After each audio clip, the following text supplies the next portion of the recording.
দোকানে তো গোলাপ জামুন আপনারা অনেকবারই দেখেছেন বা খেয়েছেন, কিন্তু কখনো কি ভেবেছেন এমন নরম রসালো গোলাপ জামুন কিভাবে বাড়িতে বানানো যায়? তো সবাইকে নমস্কার, আমাদের চ্যানেলে অনেক অনেক স্বাগত। সহজ রান্নার সেরা স্বাদ, আদর্শ টেস্ট এন্ড টাচ। তো কথা না বাড়িয়ে শুরু করবো আজকের রেসিপি। গোলাপ জামুন বানাতে খুব অল্প উপকরণই লাগছে। প্রথমে আমি চিনির শিরা তৈরি করে নেব। নিয়ে নিয়েছি 1 বাটি চিনি।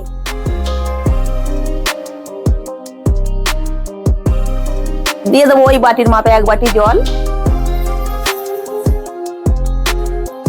চিনি গলিয়ে বেশ পাতলা একটা শিরা তৈরি করে নিতে হবে।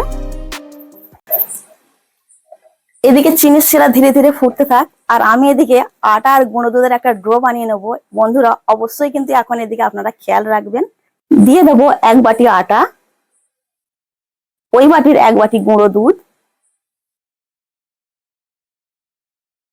জায়ফল আর এলাচ গুঁড়ো করে নিয়েছি আটার মধ্যে দিয়ে দেবো।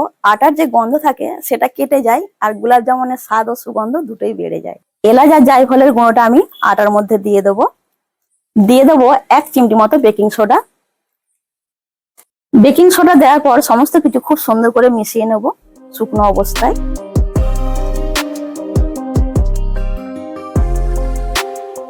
এরপর দিয়ে দেবো ছোট চা চামচের 2 চামচ ঘি।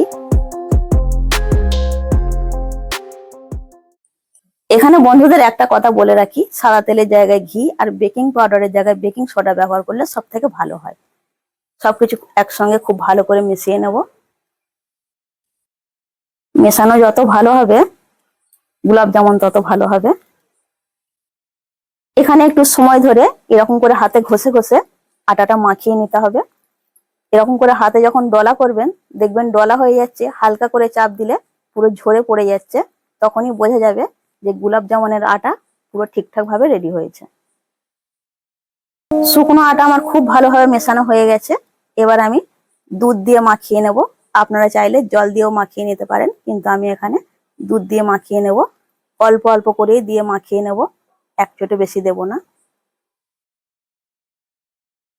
ডো বানানোর সময়ই এত সুন্দর একটা সুগন্ধ উঠেছে বন্ধুরা, আপনাদেরকে কি বলে বোঝাবো সেটাই খুঁজে পাচ্ছি না।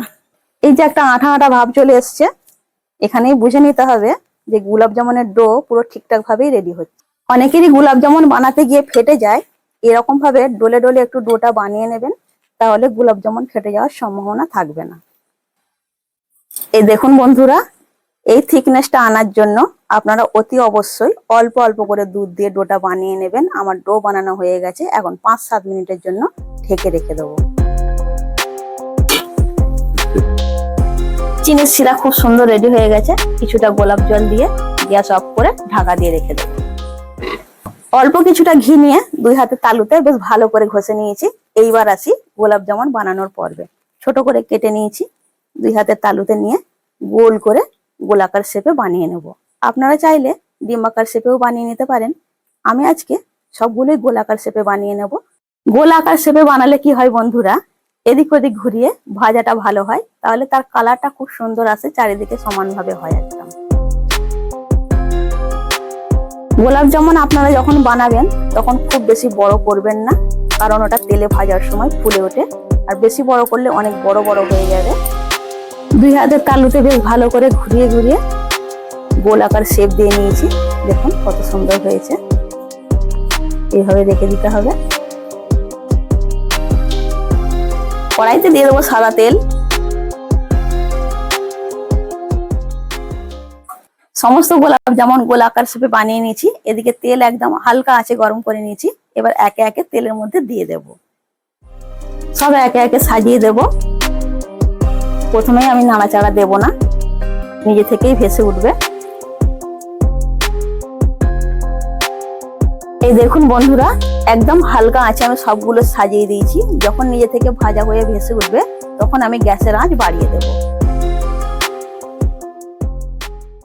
এই সময় আপনারা একটু ধৈর্য ধরে করবেন, নাড়াচাড়া একদমই দেবেন না, নিজে থেকেই ভেসে উঠবে, তারপর নাড়াচাড়া দিয়ে ভেজে নিতে হবে।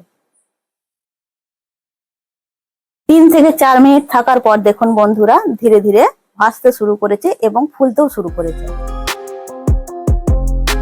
হালকা ভেসে উঠেছে। এইবার আমি নাড়াচাড়া দিয়ে চারিদিক ঘুরিয়ে ভেজে নেব। গোলাপ জামুন ভেসে ওঠার পর অনবরত নাড়াচাড়া দিয়ে ভেজে নেবেন, না হলে এক সাইড লালচে হয়ে যাবে, একদমই ভালো হবে না। এলাচ আর জায়ফলের একটা দারুণ সুগন্ধ উঠেছে। আপনারা কি কোনোদিন গোলাপ জামুন বাড়িতে বানিয়েছেন? যদি না বানান তাহলে এইভাবে একবার বানান, দোকানের থেকেও ভালো হবে, আমি বলেছি। চারিদিকে পুরো সমানভাবে কালার চলে এসছে। তোলার সময় হয়ে গেছে। এই সময় একটু হাই হিট দিয়ে ভেজে নেব, না হলে তেল ঢুকে যাবে।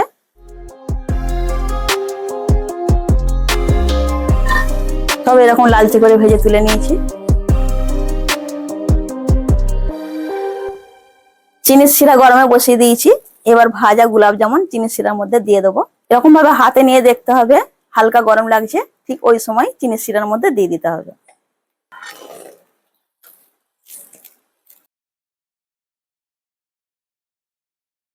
ঢাকা দিয়ে ফুটিয়ে নেব। কিছুক্ষণ ফুটিয়ে নিয়েছি। ঢাকা দিয়ে 2-3 ঘন্টার জন্য রেখে দেবো, তারপর দেখাবো কেমন হয়েছে আমাদের গোলাপ জামুন। তো বন্ধুরা, চলে এসেছি 3 ঘন্টা পর। এখন দেখে নেবো কেমন হয়েছে আমাদের গোলাপ জামুন। দেখুন বন্ধুরা, কত সুন্দর হয়েছে, পুরো রসে টইটুম্বর হয়ে গেছে। চিনির শিরা যদি আরো একটু থাকতো তো ভালো হতো। যাই হোক, খারাপ হয়নি, ভালোই হয়েছে। আমি এখন প্লেটে তুলে আপনাদের কেটে দেখাবো কেমন হয়েছে।